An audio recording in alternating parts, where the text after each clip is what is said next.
This first evening of New Cage, may it be a conference, a month of so much Torah and so much action and so much chesed that it brings the entire world to a new place.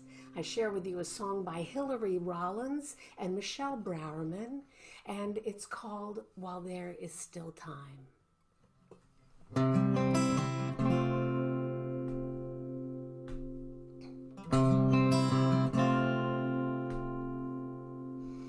A poet of sorrow wrote 3 simple lines, a plea that tomorrow may come to weigh heavy on all of our minds. A poet is no one as most poets find, but sister and brother, take care with each other, for we should be kind while there is still time. How does inclusion benefit the greater community? It's another person to put their personality and their thoughts out there.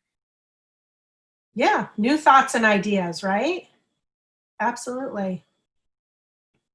When people don't get included, then it's like extra ideas and thoughts that, and maybe they had like something really great to contribute that didn't get added in if they're not included. The person that I liked best, hands down, time and time again, was the person who could not put 2 notes together in a recognizable interval if his life depended on it. He was horrible. I mean, truly awful. He couldn't sing 2 notes in the same room, let alone in the same key. But his kavanah was magic. And I knew that when he was leading, he was the only person I wanted to listen to. So I urge you to not give up on your ability to be a prayer leader simply because you don't have the ability to be a chazan. It's not important. Some of the questions are wonderful that these 4th graders come up with. Like one kid said, so do you think people bring meals for other people because they want to or because they're supposed to? And I remember Barry was great at fielding that question. And, he said, well, it's a mitzvah. And sometimes you're supposed to just do it. But what you find out is once you do it is how good it feels to do it. They have a translation tool where you can, if families are native Hebrew speakers, they can access all the instructions and the comments in Hebrew by using the NUT translation tool embedded within Seesaw. See, there's lots of different things that you can do with Padlet. Padlet is, for those of you who aren't really that familiar with it, it's an amazing tool. It's like a virtual bulletin board, but it's way more than that. It's and you'll see all the different ways you can use it. You can even see it here. And I'm going to go through a lot of these different ways together.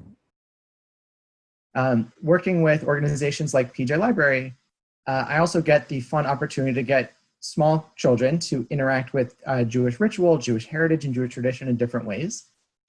This is a luggage tag that I produced with them, I guess a couple years ago now. So the idea was they wanted to get kids to think about and learn about the Traveler's Prayer, Tfilat Hadera. And so this is a little luggage tag that can go on their luggage that has the chamsa, a traditional Middle Eastern symbol of good luck. Around the outside, it says go in peace, return in peace. If you look in the chamsa, it has different modes of transportation, planes, trains, automobiles, and boats. Bits and pieces of the text of the Traveler's Prayer are built into the background of the design, and so that they could look at this and engage with the text itself. But to make this a real, almost a interactive or votive object, inside, you can see that there's a little piece of paper that allows for contact information, so it's a functional luggage tag. But also, there were two little pieces of paper. One said protect us from, and one said make this trip, and had a blank. To encourage kids to add their own contributions to this prayer of, what do I want this trip to be? What am I afraid of? And to be able to have this very tactile engagement with this ritual. Well, I would just add to that, I worked for many years as a teacher for a museum.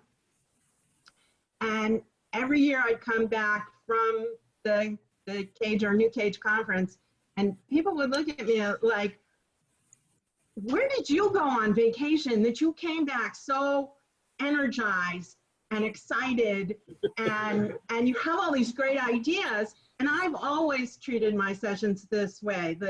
It's all for me to learn for me. And I'm not about taking some craft project for my students. That's not the way I enrich my classroom. And so it worked for me, not just in the religious school, but also in a very odd educational setting, which was actually a museum and not even a school. As the tradition says, not for us, but for you, the breath of life, do we give praises. Kaddish Rabbanan. So I won't do the whole of a Kaddish Rabbanan, but let me just invite you this much. For years, I was totally puzzled. Kaddish Rabbanan begins with Shmei Rabbah, the great name. We're supposed to join in making it more holy and more expanded. And what's the great name? That's a really funny name, really weirder even in the Yud Vav He. What's your name? My name is the great name. What? Then I visited the Vietnam War Memorial in Washington, and there are about 60,000 names, and they make up one great name. And I thought, oh, I guess the point is the great name, the Shmei Rabbah, is that name which includes all the names of all the beings in the universe. And not just as a blip here and a blip there, but all intertwined, connected, making up the Echad, making up the one. So I invite you for Kaddish Rabbanan, it's there in every Kaddish, but for Kaddish Rabbanan, I invite you to remember moments, remember. It's the opposite of dismember. Put back together again all the moments when you were inspired by a teacher, not necessarily a human being. Could have been a cloud of fireflies or a bunch of frogs croaking in a swamp or ... whatever. What came to you was some deep teaching. So give it a name and begin to put together several of those names of your own piece of the great name. Waken them for you. The names of just a little bit. Waken the names of the moments when you taught or changed some other being, human being or another being, and give those names and weave them together into your own part of the great name. Own name, and put it in there. Put your own name in there and put that whole part of the great name inside yourself. And that is what it means to expand and to make more holy the great name. Remember it and learn from it. And say Amen.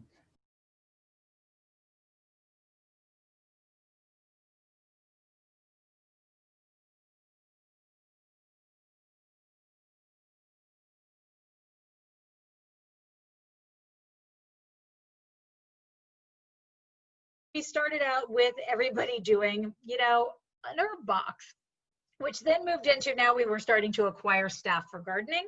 And then that started to turn into a vegetable garden. And so we kept adding stuff. Then once we got into vegetables, and teachers like myself, who spends most of their free time not in a garden, but normally pre-COVID at a mall, for those of us that were not used to things like this, when we actually saw things growing on trees and, you know, the lettuce actually worked and it tasted like the lettuce you bought at the grocery store, people started getting into it, right? And so people had more buy-in, and we inched it along.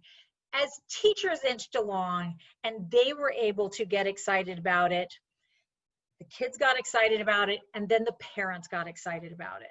We did not go about this by saying, listen, y'all got this all wrong, you parents, and this isn't the direction we need to be going. We need to be going this other way. And, you know, and everything, we need to be doing all this outdoor stuff because it's really better for kids. And let me show you data. We didn't go that way. We inched things in slowly, one experience at a time. And we made sure that the first crop of lettuce that we made, that everybody took some lettuce home so parents could see it and parents could be like, oh, wow, my kid's really excited, that type of thing. And then people got more understanding. Now, now in COVID-19, everything is different, right? Now it's almost impossible to get away from death.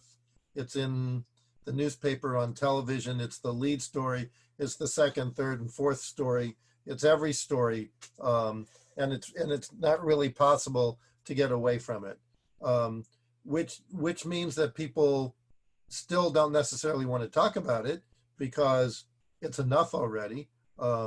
But it's something that we probably need to engage with. So what I'm going to do is I'm going to give you some ideas on some ideas and techniques for teaching kids of different ages. For those of us who have to always think in terms of practical goals, fine, so think of it just the way that Lily said, which is you are learning so that you have the basis to be able to teach, right? Lilmod ulelamed, right? To learn and to teach. But ultimately, in the process of the learning, whatever the utilitarian or practical goal is, you're learning for the sake of your learning, because it brings you closer to yourself, to the know me part of yourself, right? Getting to know who you are. And you do that through Torah and through your chavrutot. In fact, most of the influence he, meaning teacher, wishes to exert upon the child, he must learn to exert through mediation of the parent. I think we often see that it's the parent who drives it all, and if the parent doesn't really care enough, the child knows that. Yes, and Kaplan further says in that selection that in order to do that, you have to treat the parent as your client, as your learner as well. He uses the phrase, you need to be a pastor to the parents and guide them into the Jewish learning that will happen simultaneously or in support of their children. So there's one place where I don't use the word loss ever, ever, ever. When someone leaves the world, the phrase I use is crossover. My doctoral dissertation is on funerals and reclaiming funerals as the last chapter of our life. And the phrase I used throughout the dissertation is crossover, because nothing is lost. No one is lost. I didn't lose my dear aunt that Sherry knows and crossed over 15 years ago. First of all, there's not a day she's not with me, and I didn't lose her. So I will never, like, if you ever hear the words, I'm sorry for your loss, and you think it's me, it's not. It's my twin sister who is in another, I want to say, parallel reality. So people cross over, their bodies are returned to Mother Earth, and their soul and their spirit will all decide and figure out for ourselves what we want to, how we want to complete that sentence. But not lost. Relationships are not lost. People are not lost. We can help others get back into their bodies too, our students, our youth group kids, our own children. That embodied experience is valuable. That we can create opportunities to reflect on what yes and no feels like in our bodies and sounds like in our voices in a lot of different contexts, and model respecting and listening to yes or no in ways that aren't just about sex and sexuality. When we're not offering someone something that we know they can't accept, part of what we're doing is creating a culture that says that if I'm offering you something, it's genuine. And I am genuinely making space for you to say, no, or yes. In consent, yes is as important, maybe even more important than no. Knowing what we want to say yes to and knowing what we want to say no to, and being able to hear both from one another. And then I often will connect this prayer to, well, what happens, how do your parents feel if you break the rules at home? And how do you feel when you break the rules? And so we talk about all kinds of things involved with this prayer.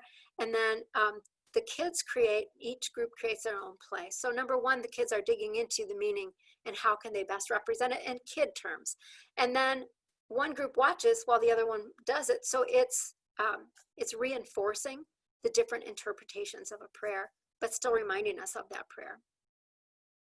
So I'm starting with this image of a snow-covered road with tire tracks in all directions. It seems like the perfect image for our time. We've become accustomed to having control over many aspects of our lives. And in situations where this certainty was challenged, many people were able to overcompensate because they could. For example, the snowplow parents who constantly force obstacles out of their kids' paths. The most famous ones are the ones who were involved in the college admissions scandal, but you may have come in contact with some of them in your work as well. So we also need to learn how to deal with uncertainty and ambiguity that we're facing today. So the image of the tire tracks skidding all over illustrates our lack of control or our ability to plan. But in our current situation, we've also, I think, at least in my situation, I've found that it's helped me to see what's important, what's changed, what's remained. And also I found that the internet can be a really good tool to integrate what's authentically Jewish into our lives. So I hope that by the end of this session, we'll all see the pandemic as a blessing in disguise, or at least we'll see the silver lining.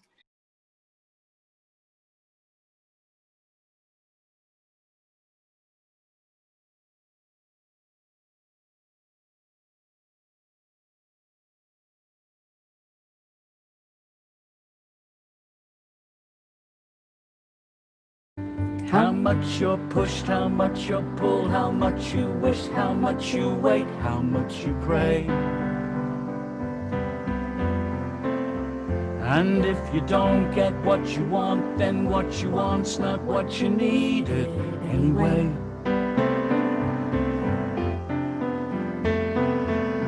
Zoom out the camera lens and what do we see?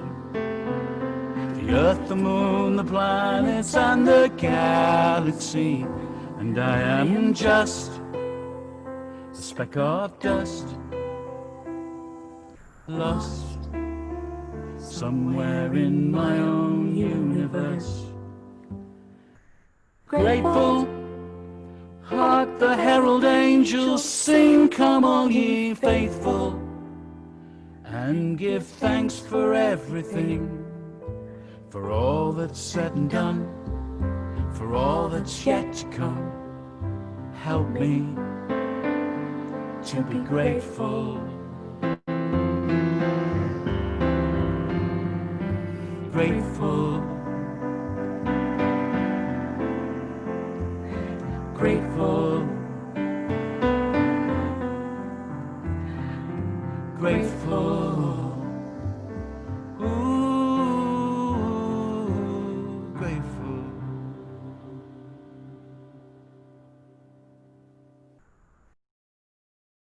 Writing on new parchment is a lot easier than writing on old unscraped parchment.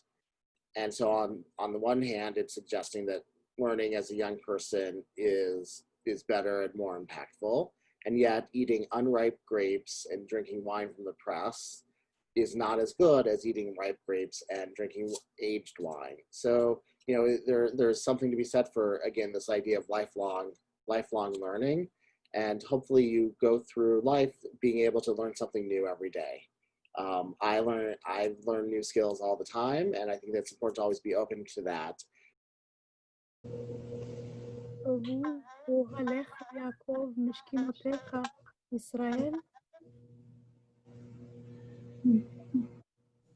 I, as a tree on the mountaintop, after I heard Balaam's words, I knew that the entire mountaintop would feel the love.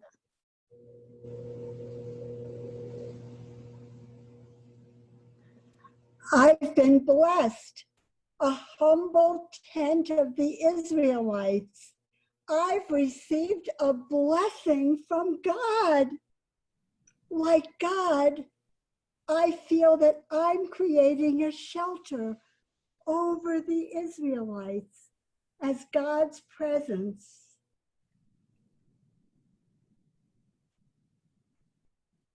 As an Israelite woman living inside a tent, I feel so grateful and blessed to be a part of this loving community, this community of Israelites who protects the privacy of one another and respects each and every one. And now I hear a blessing coming from the mountain on us. And I look up and I hear that blessing and I feel so blessed. Ma Tovu. Ohalecha Yaakov. Mishkenotecha Israel. Can we go back to gallery, please?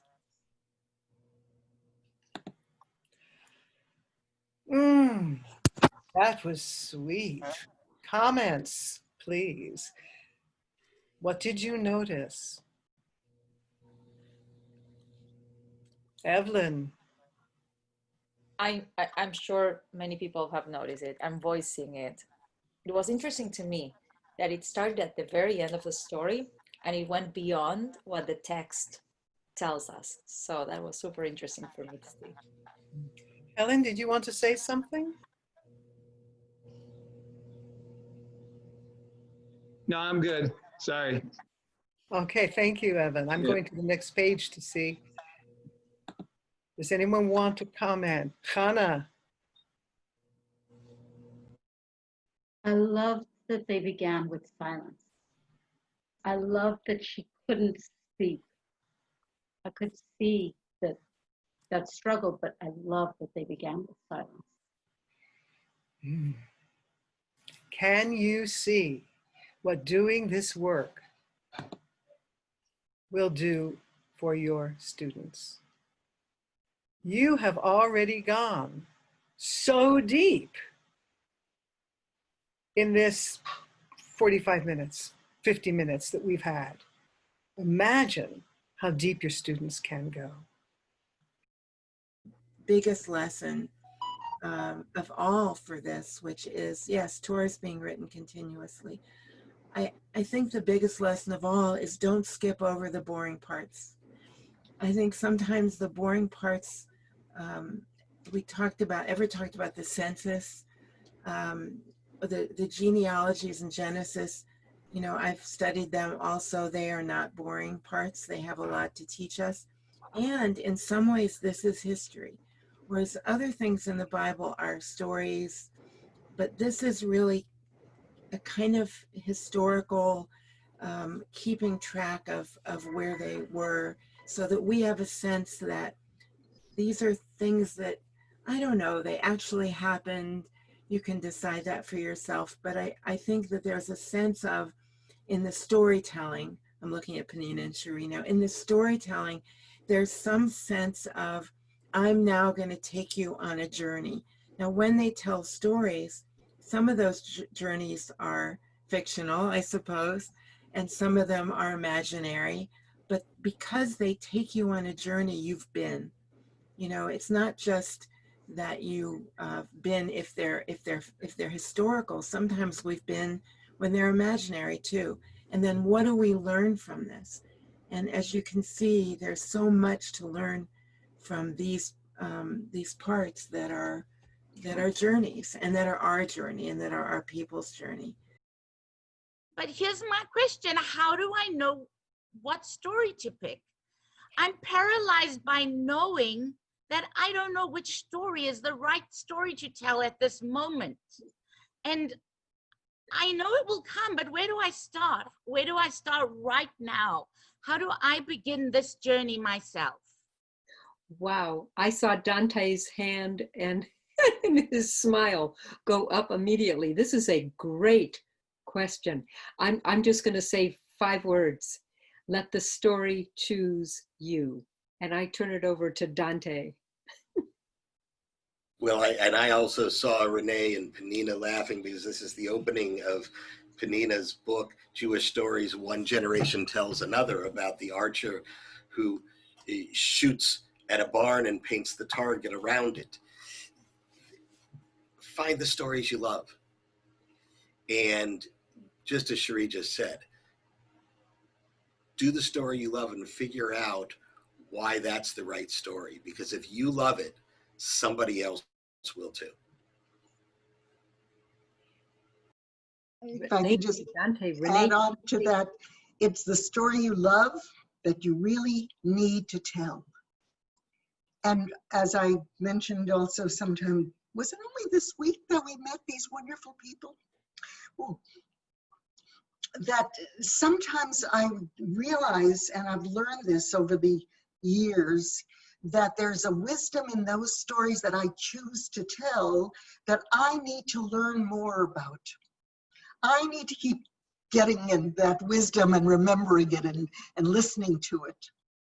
So it is a multi-dimensional choice. But first you have to just be excited to share this story. Don't worry about, you know, and in terms of themes and you know, appropriate stories, then you build your repertoire. And it takes sometimes, you know, years and years. Live long enough and you get lots of stories.